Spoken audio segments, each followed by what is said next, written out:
saya hormati Bapak dan Ibu Dewan Guru SLB Negeri Lamongan, izinkan pada hari ini saya akan menyampaikan diseminasi budaya positif sebagai tugas saya sebagai calon guru penggerak angkatan 10 dari Kabupaten Lamongan. Baik Bapak Ibu sekalian. Baik, sebelum saya memaparkan ya tentang diseminasi budaya positif, karena ini sudah siang biar nggak ngantuk, saya akan ngajak Bapak Ibu untuk SBK sebentar ya.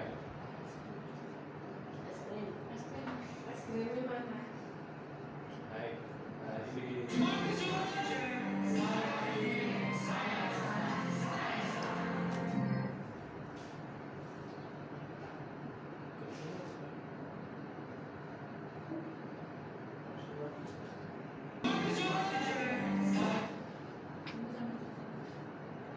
baik, berdiri sebentar Bapak Ibu biar kita nggak ngantuk ya.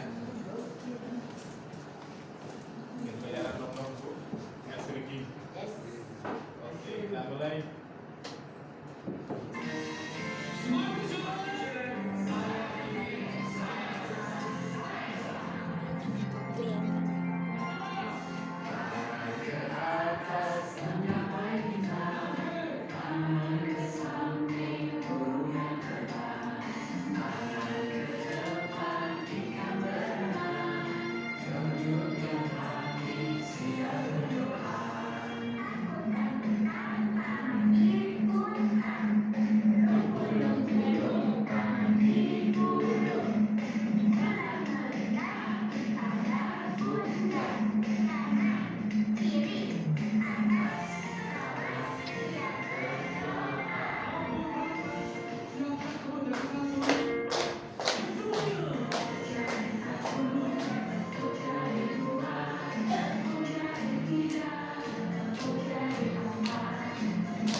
Baik, terima kasih Bapak Ibu.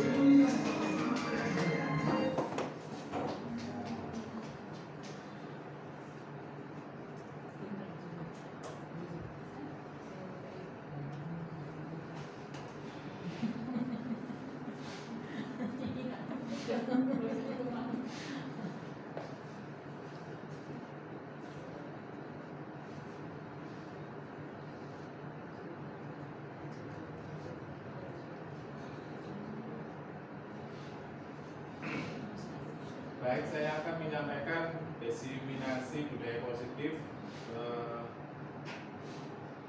pada kesempatan ini. Baik, yang pertama, budaya positif adalah kebiasaan hal yang baik menyangkut sikap atau perilaku maupun berkata oleh seluruh warga sekolah, terutama bagi murid agar dapat berkembang menjadi pribadi yang kritis, mandiri, dan bertanggung jawab. Budaya positif itu ada 5. Yang pertama, disiplin positif, kemudian keyakinan kelas, kemudian kebutuhan dasar manusia, kemudian posisi kontrol, yang terakhir segitiga restitusi. Itu adalah pokok dari budaya positif. Baik, akan saya jelaskan satu persatu. Baik, disiplin positif. Bagaimana kita mengontrol diri dan bagaimana menguasai diri untuk memilih tindakan yang mengacu pada nilai-nilai kita yang kita hargai agar tercapai tujuan kuliah yang diinginkan. Dengan kata lain, seorang yang memiliki disiplin diri berarti mereka bisa bertanggung jawab terhadap apa yang dilakukan karena mereka mendasarkan tindakan mereka pada nilai kebajikan. Baik, jadi maksudnya gini, bahwa setiap individu itu harus memiliki harus mampu mengontrol dalam dirinya yang bertujuan agar apa yang dilakukan individu itu sesuai dengan nilai-nilai universal. Nilai-nilai universal. Nilai universal itu kalau dilihat lembaganya itu ada 6 yang mengeluarkan, tapi nanti saya hanya mengambil dari nilai profil pelajar Pancasila dan yang satunya itu dari Prima Your Program YPYP. Baik. Nilai kebajikan ada nilai yang nilai sikap yang baik yang harus dikembangkan pada diri murid, juga pada diri kita sebagai tenaga pendidikan yang ada di SLB Negeri Lamongan. Yang pertama saya ambil hanya 2 aja karena ada 6 sebenarnya, karena waktu kita terbatas hanya 60 menit, 60 menit, jadi saya ambil ini aja dulu. Profil pelajar Pancasila, seperti yang Bapak Ibu ketahui, profil pelajar Pancasila itu yang pertama beriman dan bertakwa kepada Tuhan Yang Maha Esa. Bagaimana kita menanamkan nilai-nilai kebajikan atau budaya positif, beriman dan bertakwa kepada Tuhan Yang Maha Esa kepada murid kita, baik itu dalam kegiatan pembelajaran berupa apa Bapak Ibu? Biasanya kita awali dengan berdoa dan mengakhiri dengan doa. Kemudian di SLB Negeri Lamongan ada yang namanya sholat berjamaah setelah kegiatan pembelajaran. Pada sholat zuhur biasanya dilakukan di sini lah. Itu salah satu perwujudan nilai kebajikan, beriman dan bertakwa pada Tuhan Yang Maha Esa. Yang kedua, mandiri. Jadi kita di sini menanamkan nilai kemandirian pada diri siswa kita, apalagi anak-anak berkebutuhan khusus. Bagaimana mereka itu dapat melakukan sesuatu secara mandiri. Artinya gini, kita tidak melepaskan bahwa anak itu akan melakukan sendiri, tapi kita itu membantu tapi tidak 100% membantu. Jadi hanya mendampingi, tapi selebihnya anak-anak akan melakukan sendiri. Kita hanya menuntun mereka cara untuk misalkan mengerjakan sesuatu, tapi pada akhirnya nanti anak-anak mampu melakukan secara sendiri. Kemudian bernalar kritis, bagaimana kita mengembangkan bahwa knowledge anak-anak kita itu mampu memahami pembelajaran yang ibu lakukan, yang Bapak Ibu berikan kepada anak, sehingga anak memahami materi yang Bapak Ibu sampaikan. Kemudian berkebinekaan global, jadi anak-anak itu paham betul dengan perkembangan yang ada, baik budaya, ilmu pengetahuan, teknologi yang sedang berkembang saat ini. Khususnya bagi kita sebagai guru, tentu banyak hal yang baru sejak adanya Menteri Pak Nadiem Makarim, yang semula kita mungkin menggunakan IT mungkin hanya sekedar bisa atau hanya sekedar ketika ada pengawas atau apa, tapi sekarang kita rata-rata sudah menggunakan dalam kegiatan pembelajaran. Nah, itu dampak dari berkebinekaan global tadi itu. Kemudian bergotong royong, bagaimana kita mengajarkan kepada siswa kita untuk bekerja sama dengan murid yang satu dengan murid yang lain dalam hal mungkin menyelesaikan pekerjaan-pekerjaan mereka, bukan pekerjaan PR dari kita, mengerjakan LK bukan. Maksudnya pekerjaan seperti ini Bu, ada piket harian, kemudian ada Jumat bersih yang ada di sekolah ini, kemudian menolong teman ketika membawa sesuatu bersama-sama biar tidak berat. Nah, khusus seperti itu yang perlu kita kembangkan kepada anak-anak kita. Kemudian kreatif, bagaimana kita mencetak anak-anak berkebutuhan khusus itu memunculkan kreatif mereka, dari bakat mereka itu apa, sehingga anak-anak itu nampak ketika nanti keluar dari sekolah kita lulus itu sudah ada bekal dari kreativitas mereka yang bisa dikembangkan mereka, mungkin di bidang boga, mungkin membatiknya, mungkin desain grafisnya, mungkin masasnya, mungkin vokalnya, dan lain sebagainya. Kemudian dari primer your program itu juga mengeluarkan nilai kebajikan. Yang pertama, toleransi, bagaimana anak itu saling menghargai. Di sini toleransi ini menghargai dari suku, agama, dan golongan yang ada di sekolah, maksudnya di lingkungan mereka. Kemudian di sini kan mayoritas Islam, jadi toleransi ya nggak terlalu dikembangkan lah. Ini bagi sekolah-sekolah yang kompleks, artinya di dalam sekolah itu beraneka ragam suku dan agama. Kemudian rasa hormat ini bagaimana siswa menghormati yang lebih tua, menghormati guru, menghormati orang tua, itu yang perlu kita tanamkan kepada diri mereka. Kemudian integritas, jadi anak-anak itu harus memiliki kapasitas yang mereka ketika melakukan sesuatu itu mereka mampu mempertanggungjawabkannya. Jadi ketika berbuat salah ya akan mempertanggungjawabkannya. Kemudian mandiri seperti tadi di atas, anak-anak mampu melakukan secara sendiri dengan bimbingan kita. Kemudian menghargai, jadi anak-anak kita kembangkan sikap saling menghargai sesama baik murid maupun dengan guru yang ada di lingkungan kita. Kemudian antusias, jadi anak-anak itu ketika mengikuti pelajaran yang kita berikan itu aktif, kreatif, terbangun suasana yang menyenangkan dalam kegiatan pembelajaran sehingga terbentuk ekosistem dan lingkungan yang well-being, yang menyenangkan. Kemudian empati, rasa persaudaraannya, rasa solidaritas antar murid itu terjalin. Kemudian keingintahuan seperti tadi kreatif tadi, bagaimana siswa itu kita kembangkan knowledge-nya, kemampuan mereka dalam hal rasa ingin tahu mereka terhadap sesuatu yang baru, sehingga mereka akan rajin untuk belajar mencari dari berbagai sumber. Kemudian kreatif sama dengan di atas, bagaimana anak-anak mampu menciptakan sesuatu atau hal yang baru. Kemudian kerjasama, bagaimana mereka melakukan hubungan antara siswa satu dengan yang lain. Kemudian percaya diri, mereka itu tidak minder walaupun mereka memiliki keterbatasan. Kemudian komitmen, mereka itu punya jiwa ketika berjanji atau membuat suatu program, mereka akan komit untuk melakukan. Jadi anak-anak itu tadi, ketika kita kasih PR, mereka akan komit untuk mengerjakan kalau mungkin. Selanjutnya keyakinan kelas itu adalah nilai kebajikan universal juga yang disepakati dan terserah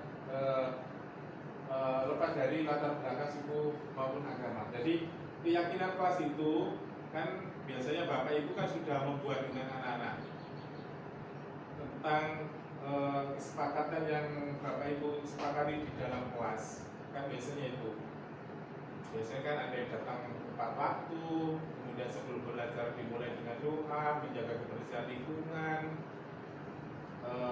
apalagi Bapak Ibu,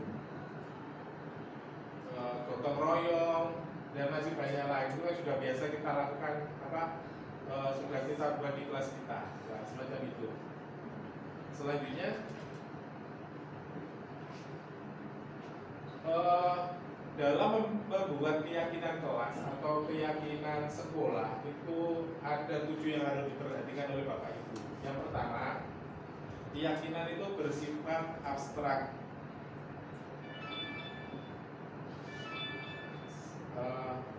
Contohnya tadi berdoa itu kan abstrak, ya. Tapi berdoa itu bisa nanti dikembangkan. Komponen sub-subnya itu berdoa itu apa, misalkan membaca surat apa, membaca doa apa, itu nanti komponennya dikembangkan ke dalam itu. Kemudian kedua, keyakinan kelas berupa pernyataan-pernyataan universal. Maksudnya pernyataan-pernyataan tadi, nilai-nilai budaya positif tadi, nilai-nilai yang positif universal yang diyakini oleh warga sekolah bahwa itu adalah baik. Tadi ada kreatif, inovatif, beriman bertakwa, yang tadi dari itu loh, atau dari nilai-nilai profil pelajar Pancasila tadi itu yang maksudnya itu pernyataan universal. Kemudian pernyataan keyakinan kelas sengaja dibuat dalam bentuk positif. Jadi kata-katanya itu kata-kata yang bagus, yang positif, yang membangun, yang membuat siapa yang baca akan tertarik untuk mengikutinya. Kemudian keyakinan kelas itu hendaknya dipahami oleh seluruh warga kelas atau warga sekolah. Kenapa? Karena keyakinan itu kan yang buatkan tidak hanya guru, tidak hanya siswa, tapi seluruh warga sekolah itu membuat. Karena itu adalah kesepakatan bersama yang nantinya dituangkan dalam bentuk keyakinan sekolah atau keyakinan kelas. Kemudian yang keenam, semua warga kelas hendaknya ikut berkontribusi dalam membuat keyakinan kelas.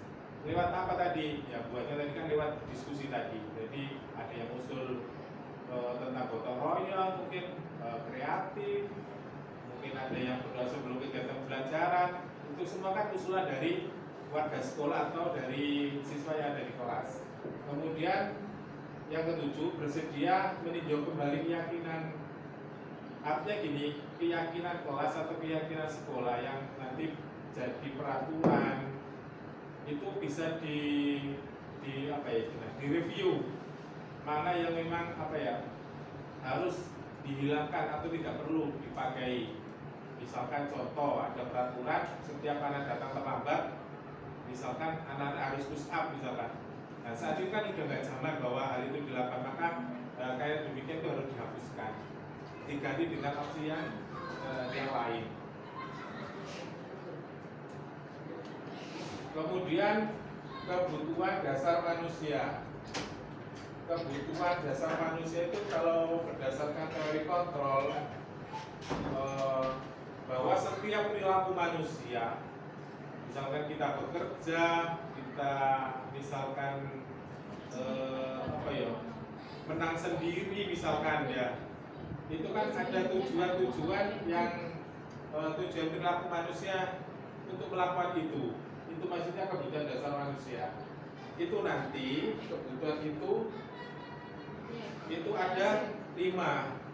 Yang pertama, kebutuhan bertahan hidup. Bagaimana manusia atau orang itu bertahan hidup, seperti apa? Butuh makan, butuh minum. Ada satu kasus ini di kelas saya itu, biasanya Adrian itu kalau temennya itu ya suka bawa jajan, mesti dia akan minta. Kalau nggak dibeli pasti mengambil. Nah, dia melakukan itu. Pernah saya tanya dengan segitiga restitusi, kenapa dia melakukan itu? Yaitu tadi karena dia tadi ngomongnya lapar. Nah, dia butuh makan. Nah, itu salah satu contoh dari itu tadi, kebutuhan bertahan hidup. Jadi dia melakukan itu karena lapar. Tadi berangkat sekolah dia belum makan, jadi dia merebut makanan temannya. Kemudian yang kedua, kasih sayang dan rasa diterima. Jadi kita sebagai individu atau sebagai murid, sebagai manusia itu butuh yang kedua ini, kasih sayang dan rasa diterima. Diterima di lingkungan kita, diterima di kelas kita. Kalau kita misalkan di lingkungan kita nggak diterima, mungkin kita juga serba salah, kewo pakewo, sulit untuk kita melakukan sesuatu. Mungkin di kelas misalkan murid kita kayak gitu, dia juga akan menarik diri sehingga ya nanti dalam kegiatan pembelajaran juga tidak begitu aktif untuk mengikuti pembelajaran. Jadi dia akan menarik diri dari kelompok. Kemudian yang ketiga, kebebasan. Itu sudah dengan hak asasi manusia, bahwa setiap manusia itu memiliki kebebasan. Jadi kita itu tidak bisa mengekang manusia untuk melakukan sesuatu, tetapi yang melakukan itu harus memperhatikan hak dari orang lain. Kemudian kesenangan, jadi dia melakukan itu karena dia senang. Mungkin sekarang ini kan lagi tren ya guru, ya siswa membuat TikTok gitu loh. Lah, buat TikTok kan jadi konten atau buat konten-konten itu contoh itu kesenangan. Jadi hal semacam itu adalah kebutuhan dasar manusia. Jadi senang, happy, ya punya banyak uang juga happy, itu juga kesenangan. Kemudian penguasaan, power, bahwa manusia itu ya butuh power, jadi untuk mempengaruhi orang lain. Tujuannya apa? Ya tujuannya apa? Itu tadi, untuk mengendalikan mungkin kelompoknya, atau dia ingin berkuasa pada kelasnya, ya. Hal semacam itu tadi. 5 kebutuhan dasar ini saya ambil dari Glaser dalam bukunya Choice Theory. Kemudian posisi kontrol. Posisi kontrol itu bagaimana kita dapat mempengaruhi diri kita secara internal dalam melakukan sesuatu. Misalkan kalau siswa ya di ruang kelas, kalau kita ya di lingkungan sekolah ini, di sekolah kita ini. Jadi kita bagaimana mengontrol apakah yang kita lakukan itu sudah efektif. Misalkan mungkin kita kalau sebagai guru mungkin karakter kita, mungkin perilaku kita, cara kita berbicara kepada murid, cara kita berbicara dengan teman, apakah sudah efektif, apakah tidak menimbulkan sesuatu hal negatif. Itu kalau kita sebagai guru. Kalau sebagai murid mungkin apa yang sudah dilakukan murid itu menimbulkan kemandirian bagi mereka, ataukah masih belum. Kemudian selanjutnya ada 5 posisi kontrol yang bisa kita lakukan sebagai guru atau sebagai manajer. Yang pertama, penghukuman. Penghukuman ini sebenarnya tidak perlu kita lakukan untuk era saat ini. Ini zaman mungkin tahun 80-an dilakukan. Biasanya kalau zaman saya dulu SMA, berupa penghukuman biasanya apa? Misalkan bawa sepatu yang warnanya itu nggak sama misalkan, itu pasti disuruh lepas kalau zaman saya dulu. Tapi untuk saat ini itu mungkin tidak perlu mungkin diganti dengan yang lain, mungkin dicatat aja dalam buku kasus anak. Kemudian penggunaan kata secara verbal, mungkin sekarang sudah jarang lah guru-guru menggunakan kata-kata negatif untuk menghukum anak. Kemudian yang kedua, pembuat rasa bersalah, menggunakan kata-kata lembut. Itu biasanya saat ini masih kita pakai biasanya kadang-kadang. Biasanya kita ngomong, tadi kamu kalau nggak melakukan ini mungkin kita gitu. Jadi anak-anak itu jadinya timbul rasa bersalah. Oh tadi saya kalau nggak melakukan ini mungkin tugas-tugas di kelas, misalkan kalau murid atau pembelajaran berjalan dengan baik, ini karena saya sehingga kegiatan pembelajaran itu tidak berjalan sesuai dengan rencana mungkin bapak atau ibu guru. Kemudian ketiga, sebagai teman. Jadi maksudnya sebagai teman gini Bu, kita bisa menggunakan kata ini mungkin dengan kata ini mungkin tolong bantu saya, misalkan minta Adrian untuk misalkan biar saya tidak menjadi guru tidak tolong bantu saya agar saya tidak dimarahi kepala sekolah, misalnya kayak gitu. Nah kata-kata semacam itu adalah kita mengontrol tapi kita sebagai teman. Kemudian yang keempat sebagai pemantau. Jadi sudah ada aturan atau peraturan yang dibuat sekolah. Jadi kita itu hanya sekedar ketika anak ada kasus di anak, kamu telah melanggar peraturan nomor sekian. Pemantau itu hanya itu, jadi hanya apa istilahnya, itu tadi ketika ada kasus anak itu ditunjukkan pada kesepakatan atau aturan yang ada di sekolah. Kemudian yang kelima, manajer. Nah, ini yang saat ini perlu kita kembangkan. Manajer ini bisa kepala sekolah, bisa kita sebagai guru kelas ketika menghadapi suatu masalah. Dengan jalan apa tadi? Nanti kita menggunakan yang namanya segitiga restitusi. Kalau kita sebagai manajer, jadi nanti setiap ada masalah, anak itu nanti kita ajak bicara untuk menyelesaikan masalah itu tanpa menjudge anak itu bahwa yang dilakukan itu salah. Nanti saya jelaskan di slide selanjutnya.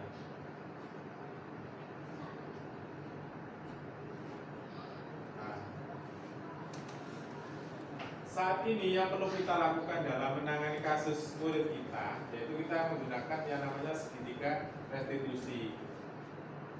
Segitiga restitusi. Restitusi itu adalah kita menciptakan kondisi bagi murid untuk memperbaiki kesalahan mereka, sehingga mereka itu kembali ke kelompoknya dan akan lebih baik lagi. Itu kata question, ya. Restitusi itu apa ya? Kita tidak memaksakan menjudge kepada anak dalam hal menangani kasus, tapi bagaimana kita memberikan solusi, kemudian membawa anak kembali ke kelompoknya. Walaupun anak itu tadi melakukan sebuah kasus, dengan cara apa? Ini penjelasannya. Dengan kita menggunakan tahapan yang namanya segitiga restitusi. Yang pertama, kita harus menstabilkan identitas. Contoh, nanti saya putarkan videonya, nanti ada contoh saya pakai Mas Fajri sama Mas Ferdi nanti. Menstabilkan identitas dengan cara apa? Yang pertama, secara verbal, waktu kita manggil anak itu mungkin kita gini, kita menjelaskan bahwa masalah yang dilakukan anak itu tidak hanya dia yang melakukan, dan semua orang pernah melakukan. Tujuannya itu apa? Kita menstabilkan identitas. Yang pertama, tujuannya itu anak-anak itu nanti gini, dia itu tidak merasa bersalah karena mungkin kata-kata kita misalkan menjudge mereka sehingga mereka menganggap bersalah sehingga mereka nanti menarik dari kelompoknya. Bukan itu maksudnya. Maksud dari menstabilkan itu identitas ini tujuannya bahwa anak-anak itu menyadari dalam dirinya bahwa apa yang dilakukan itu tidak baik, menyalahi dari nilai-nilai universal yang ada. Makanya tadi kita kalau nanti ketika ada kasus, dalam yang pertama yang kita lakukan menstabilkan identitas, yang kita lakukan dengan tadi kita bertanya, kita ngomong ke siswa tadi bahwa hal yang dilakukan itu tidak hanya dia yang melakukan, banyak orang yang melakukan, tapi mungkin kita tambah gitu. Ke validasinya, mungkin ada cara yang lain yang harus dilakukan. Jadi lanjut dari menstabilkan identitas, lanjut ke validasi. Mungkin kita bilang ini, apa nggak ada cara yang lain? Kenapa kamu harus melakukan ini? Itu namanya validasi tindakan kesalahan. Kemudian langsung ke yang ketiga, segitiga yang ketiga, menanyakan keyakinan. Tanyakan, misalkan anak itu melakukan kasus apa? Apakah kamu sudah paham dengan keyakinan kelas yang telah kita buat? Terus kamu dalam melakukan kasus ini kamu sudah melanggar keyakinan kelas yang mana? Terus apa yang harus kamu lakukan untuk memperbaiki itu? Jadi kita dalam menghadapi suatu masalah tidak perlu kita langsung mengejudge anak itu sampai anak itu misalkan merasa minder, merasa dipermalukan, jangan. Tapi proses ini kita lakukan. Yang pertama tadi kita tanyakan dulu, itu tadi kita menyatakan bahwa setiap orang itu melakukan kesalahan. Kemudian kita ke validasi tindakan. Kenapa dengan cara itu? Apa nggak ada cara yang lain gitu? Kemudian yang terakhir itu kita kembalikan ke keyakinan kelas yang telah mereka buat, sehingga mereka sadar dan merasa tidak kita itu tadi kita just dengan hukuman yang negatif, sehingga tidak menimbulkan dampak anak sampai keluar dari kelompoknya. Baik, lanjut. Ini penjelasan tadi berdasarkan stabilkan identitas itu berdasarkan prinsip membuat kesalahan adalah bagian dari proses pembelajaran. Sudah tadi saya jelaskan tadi bahwa setiap orang itu pasti melakukan kesalahan. Yang anak yang pertama itu ketika ketemu anak-anak melakukan kesalahan, nah itu tadi yang pertama kita lakukan. Kemudian yang selanjutnya validasi tindakan. Validasi tindakan seperti yang saya jelaskan tadi, kita bisa menggunakan ini. Kenapa kamu melakukan ini? Apa nggak ada cara yang lain?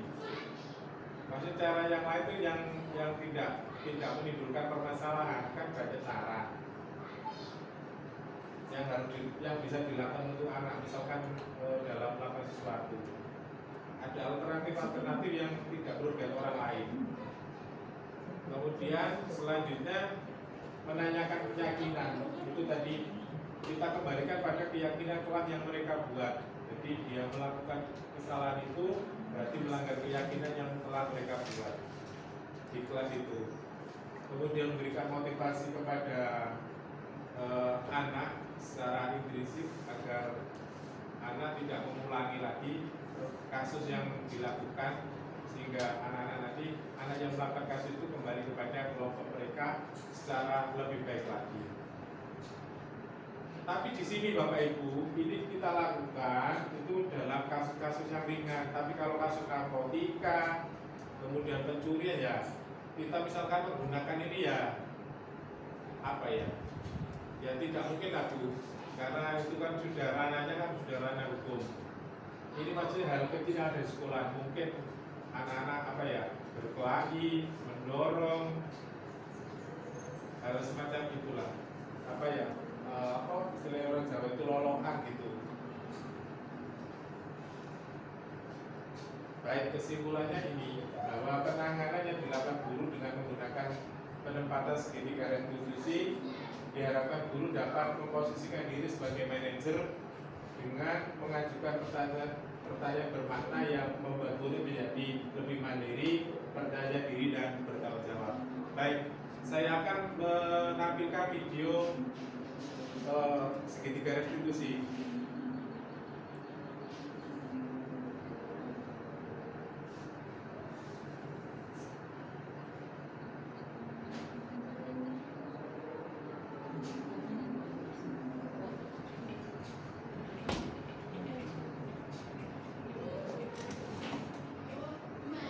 Baik, ini adalah contoh kasus yang saya angkat kemarin sebagai dalam kegiatan pendidikan guru penggerak. Kebetulan saya mengangkat Ferdi yang kelas 12 pada saat apel dia membuang botol teh poci, kemudian ketemu saya, kemudian saya panggil.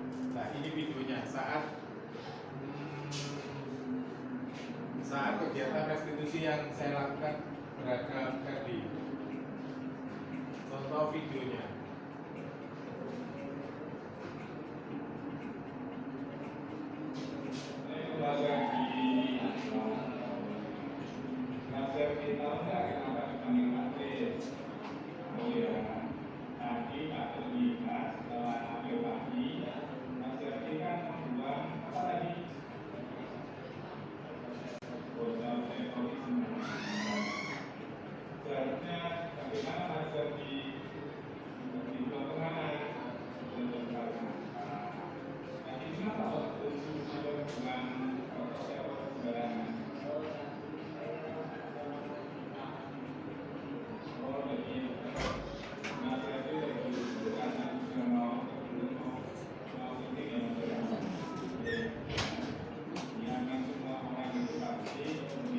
Dalam video ini itu yang saya lakukan yang pertama, saya itu menstabilkan identitas. Tadi menanyakan tentang kasus dia itu kan membuang tadi apa botol teh kopi tadi. Kemudian saya mengatakan di menstabilkan integritas bahwa setiap orang ini pernah melakukan kesalahan itu. Kemudian validasi tindakan yang salah tadi saya mengatakan apa? Saya tanyakan tadi kenapa dia buru-buru sehingga membuang sampah sembarangan? Apa tidak ada jalan yang lain yang dilakukan? Dibawa aja nanti setelah dari kamar mandi dibuang. Nah ini kata-katanya.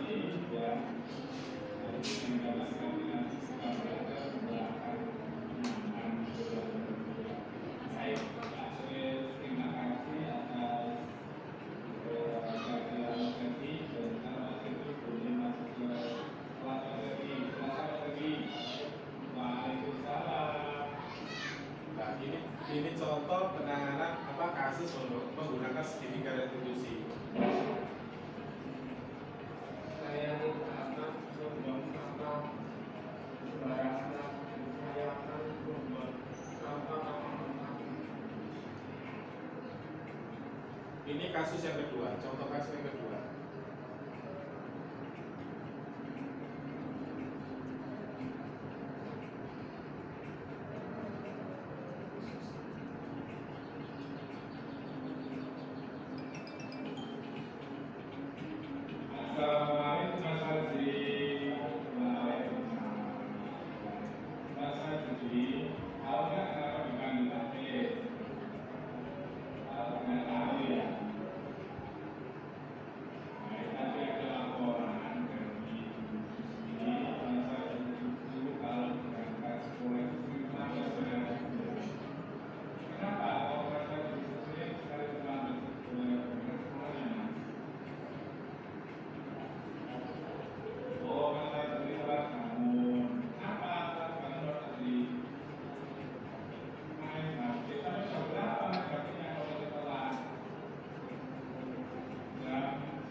Baik, itu tadi adalah contoh video penerapan segitiga restitusi. Baik Bapak Ibu, untuk sebelum ini saya tutup, saya ingin bermain dengan Bapak Ibu dengan kohort yang ada di tadi sudah saya kirim di grup SLB Negeri. Coba dibuka ya, biar saya dengan Pak Evan sama. Kita main kohort itu.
Baik, ini Bapak Ibu. Oke, sebentar dulu. Sudah. Nah, ini kodenya ya 220. Ini masukkan di itu. Kayak biasanya. Ya. Dimasukkan di mana, Pak? Ya. Sudah tema ini kan? Ya. Sudah tema, bisa ya? Sudah tema. Ini ya dua-dua sama. Sudah.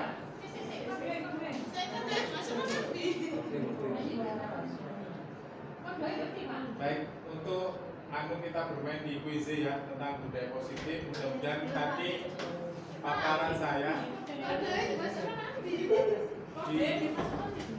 yang di Dian itu loh.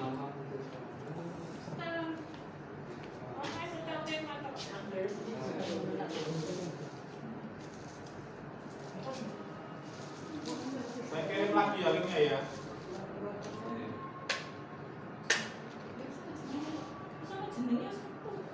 Iya, sudah tak? Sudah semua tak?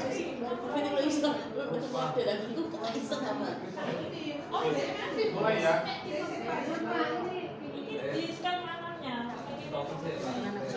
Dalam.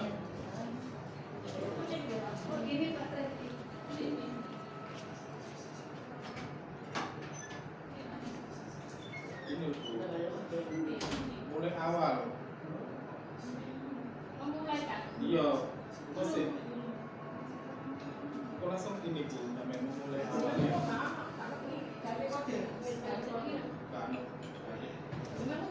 Ini loh. Ini bukan keluar kode. Ketik 2 ya. 20. Sudah. 200938. Ini Pak tersisa ini Pak. Sudah. Ini Pak kok tersisa. Kita masukin masukkan nama. Ini masukkan nama sampean. Sudah Pak. Kode ini tuh dibuka itu. Dimasukkan. Mulai awal. Mungkin kau sisa mungkin. Bisa. Kita mulai. Baru 2 orang yang gabung.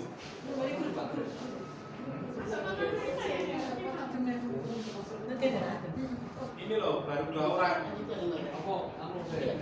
Kita stop dulu ya. Ini namanya ini sama sekali.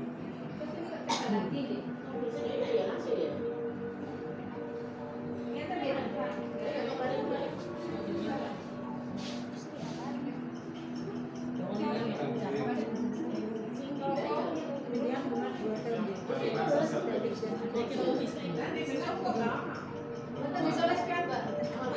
Ini yang baru masuk ini 2 orang.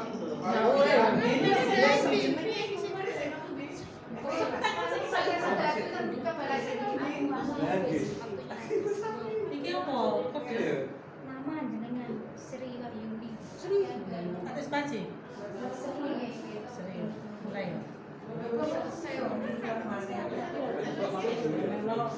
Ini sampai pilih. Pilih gorengan ini loh, gorengan. Oh, iki dingin, Mbak.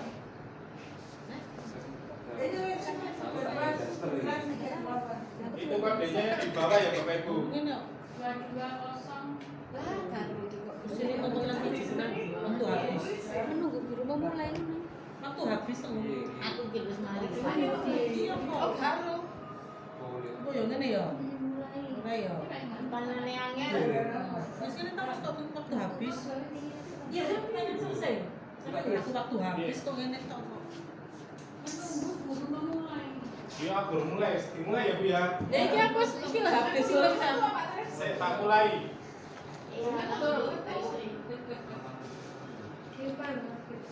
Langsung ya pertanyaan selanjutnya ya. Tuh, Bu Riswa waktu habis. Ya oke itu loh dimulai lagi Itu bergabung. dimulai lagi. Blokir ini Tambahnya tindakan yang tembok. merupakan hukuman adalah Ini nggak ada Pak. Ini justru ambil fotonya, foto kartu. Gak iso, Mbak. Iso.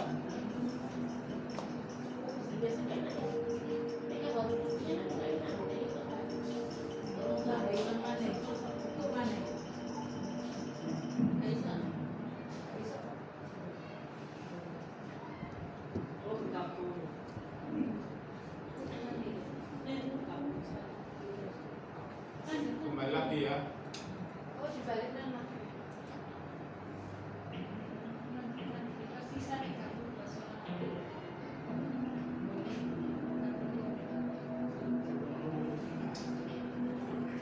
Keluar lagi nyambung. Nggak bisa ya? Nggak bisa. Bergabung. Niki, enggak sakit nih.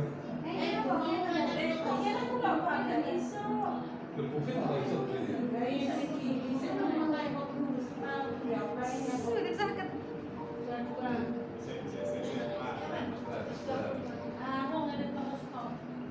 Kan suruh milih, kamu pakai Ada jamilannya. yang Yo, yang aku apa? Masuk Omikron. Iya toh? Dek, masih orang lagi Lagi yang mulai gitu ya.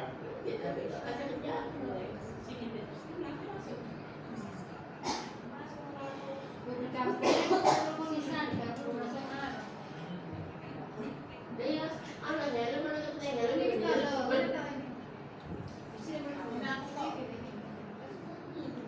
Internetnya memang anu Bu, muter aja. Nah itu lagi ganti kodenya Bu. Kita ganti kode baru. Kita mulai baru. Kita di mana Pak? Sampai skema kan coba. Ini lo layarin loh. alam kok. Terus dimasukkan. Nah, iso Pak terus mumet terus kok. Oh, Pak bisa. Aku saya baru mulai. Terus masukkan kodenya di mana Pak itu Pak? Ya tadi lo Bu, setelah Ini kan kode masukkan.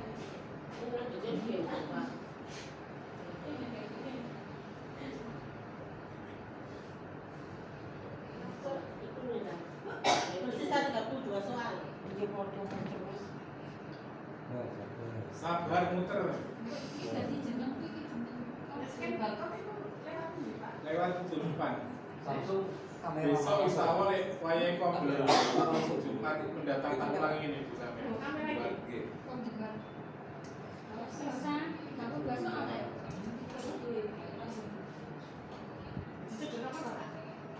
Ini loh yang sudah masuk berapa orang itu?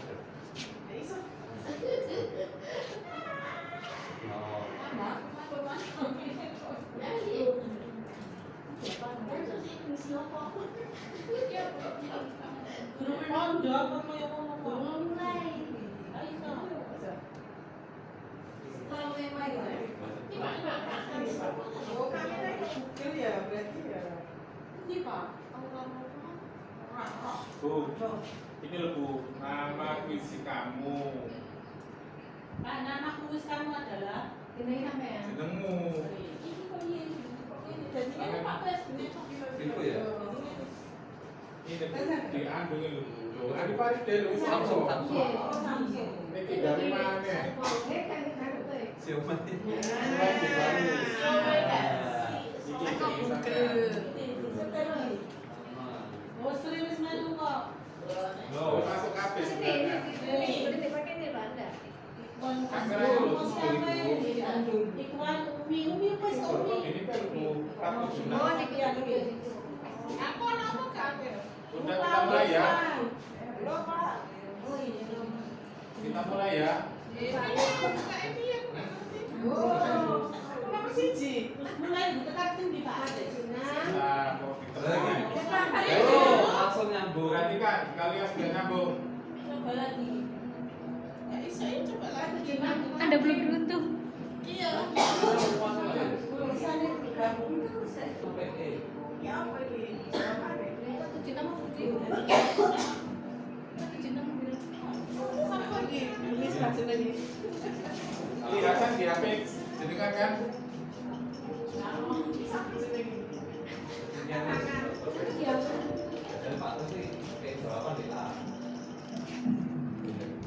Lanjut. Salah. Berikut. Kene Pak, HP-mu Pak Iwan, tak zoom Pak Iwan. Lho sampe petek dhewe Pak Iwan. Nomor tadi lho kurang. Dilanjut kok. Ini lanjut deh. Backlight. Lanjut. Pertanyaan kedua. Backlight Pak, backlight. Berikut ini Sudah. tujuan pembentukan keyakinan kelas. Landi Marindi. Lagi. Lanjut. Pertanyaan selanjutnya. Mas, Insya Allah besok hari Jumat ada pembelajaran buat ini. Menarik kan untuk anak-anak tunarungu, tunagreta?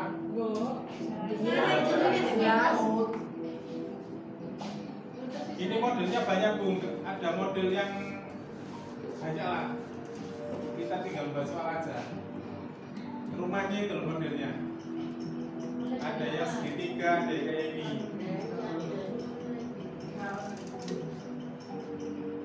Berarti belum nyambung Bu. Pak Iwan ada Pak Iwan ya?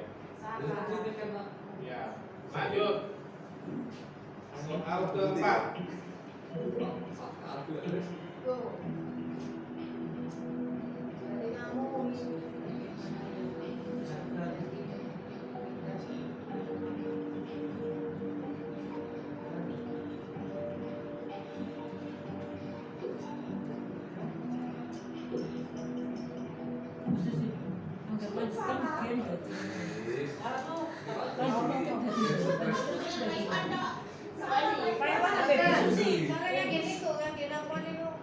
Lagi.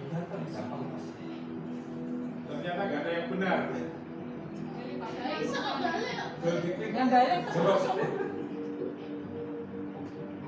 Ini tadi saya setting punya kecepatan nih ya, 60 detik. Besok kita kalau latihan buat kita setting 120 detik biar pelan bacanya. Oh salah. Astagfirullahaladzim. Lagi. soalnya angel-angel. Ternyata belum ada yang benar. Jangan nah. Ini perlu diseminasi ini kalau itu. Nah, besok pertemuan kakak yang model gini Bu, yang diajarkan biar kita nggak ketinggalan. Salah mana? Lagi ya.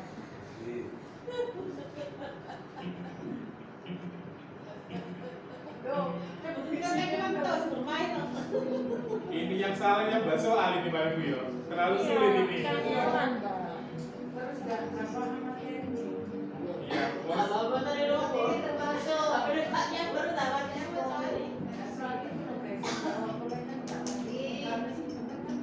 Besok kalau PPKN berarti Pancasila adalah titik yang kita coba aja. Cepat. Oh salah mana? Kamu tetap tetap menang salah. Jauh deh. Nah, Pak Ivan betul. Pak Ivan lagi posisi di atas. Kamu tetap betul. Saya sendiri yang buat Bu di rumah coba sampai tim saya itu yuk kalah. Kan ya bacanya ya kita lupa betul lah. Ya saya pikir ini kan hanya soalnya kan hanya studi kasus tinggal dengan cari jawabannya.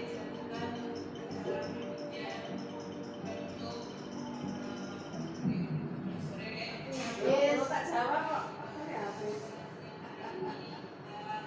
Wes mati Pak Iwan. Lanjut. Ayo Pak Iwan. Lagi. Kamu tetap betul. Tuh, lagi. Saya benar. Lagi.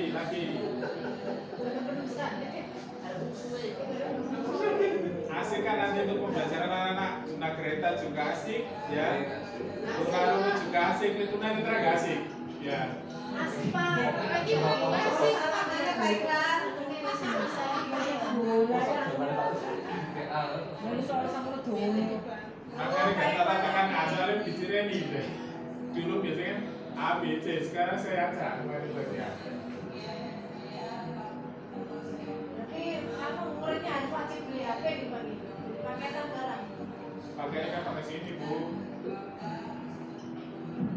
Gak salah.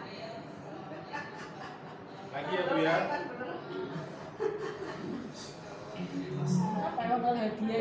kapan ini yang lagi tinggi ini? Hari mengelilingi lapangan, sholat 2 kali, dan malam sedikit untuk pelajaran, pendidikan. Soalnya kalau anu Mbak. Apa bedanya hukuman karo saksi ngono? Aduh bener. Lanjut lagi. Baru siji. Nah ini Pak Ikhwan skor kali ini. Agak dekat aja bro. Nah, Bonus saya nih, film Mister, kesimpulan dari komposisi kontrolnya.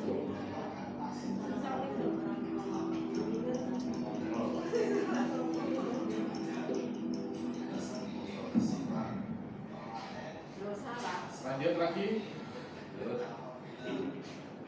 Nilai. Makanya saya buat 32 soal. Jagani. Mali. Macam niku. Ini kebetulan coba lagi. Nanti kita harus nomor handphone untuk soal berapa nih? Saya buat ini Bu, lebih suka pelajaran matematika.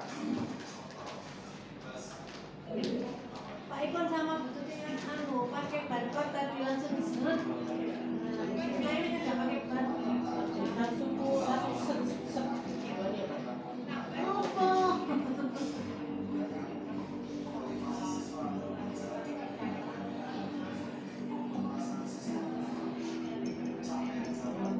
Ini samping. Ingin soal sih mikir ya. Baik, baik terima kasih Bapak Ibu. Oh, jangan apa. Baik, itu tadi kita apa ya? Kita bermain kohort yang mengerjakan soal tentang budaya positif tadi. Itu tadi beberapa contoh kasus yang saya jadikan soal di Quizy ya. Mudah-mudahan yang belum paham bisa kita belajar lagi ya tentang budaya positif.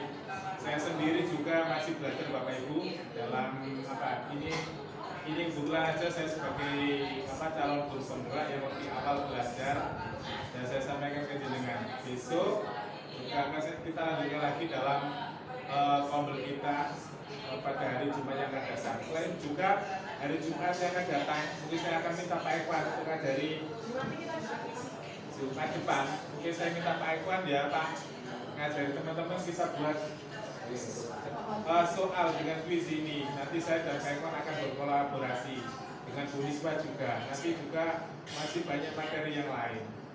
Dan untuk saya Bapak Ibu, saya ucapkan banyak terima kasih atas partisipasi Bapak Ibu sekalian dalam acara saya desiminasi budaya positif yang saya lakukan sebagai syarat atau sebagai tugas saya sebagai guru penggerak. Dan sekali lagi saya ucapkan terima kasih dan saya akhiri acara desiminasi siang hari ini dengan bacaan Alhamdulillah dan saya tutup dengan bacaan Alhamdulillah.